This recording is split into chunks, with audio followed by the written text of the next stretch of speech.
терге және оларға берілген жазуға қара, есептеу тәсілін түсіндір.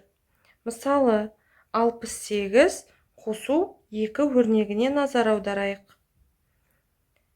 68-ді алдымен 60 және 8 деп жіктейміз.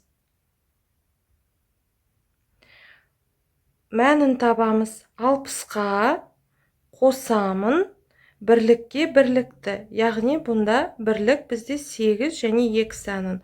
Оны жақшаға аламын. 8-ге 2 қосқанда мәні 10.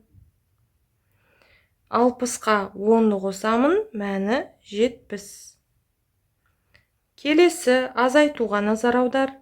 70 азайту 2 өрнегінің мәнін табу керек. Ол үшін 70 санын жіктейсің. Яғни 70 дегеніміз 60-қа 10-ды қоссақ болады 70.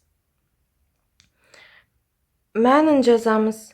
60 қосу 10-нан 2-ні азайтамын. 10-нан 2-ні азайтқанда мәні болады 8. 60-қа 8-ді қосамын, 68 шығады. Келесі мысалға назар аударайық. Мұнда біз 35-ке 15 қосу мысалын қарастырамыз. Яғни 10-дыққа 10-дықты қосу. Алдымен 15 санын жіктеймін. Ол 10 және 5. Өйткені 10-ға 5-ті қосқанда 15 болады. 10-дыққа 10-дықты қосамын. Бұл жерде 10-дықтар бізде 35 және 10 сандары. 35-ке қосамын 10-ды, оны жақшаға аламын. Одан кейін бірлікті қосамын, яғни ол 5 саны. 35-ке 10 қосамын 45, 45-ке 5 қосамын, мәні болады 50. Келесі есеп азайту. Яғни 2 таңбалы саннан 2 таңбалы санды азайтамын. 50 азайту 15. 15-ті тағы да жіктеймін. Ол 10 және 5 сандары. 10-дықтан 10-дықты азайтамын. 50 азайту 10. Оны жақшаға аламын. 50-ден 10 азайтқанда болады 40. 40-тан бірлікті азайтамын, ол 5 саны. 40-тан 5 алғанда болады 35. Қазір оқушылар дәптермен жұмыс жасаймыз. Дәптеріңді дайында.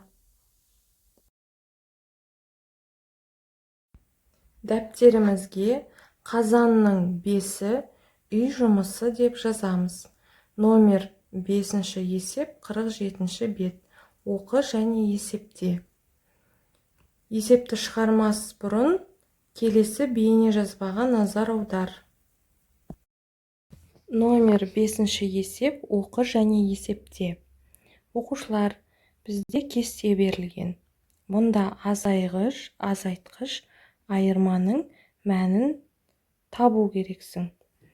Яғни, егер мұнда азайғыш 80 қосу 20 жазамыз. 80 қосу 20.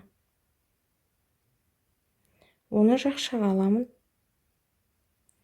Азайтқыш болғандықтан азайтамын. Азайтамын 12-ні. Мәнін табамын. 80-ге 20 қосқанда болады 100. 12-ні азайтамын. 100-ден 10-ды азайтамын. Бірінші 90. 90-нан 2-ні азайтамын. 88. Осындай түрде қалған өрнектерді жазып, есептеп шығар.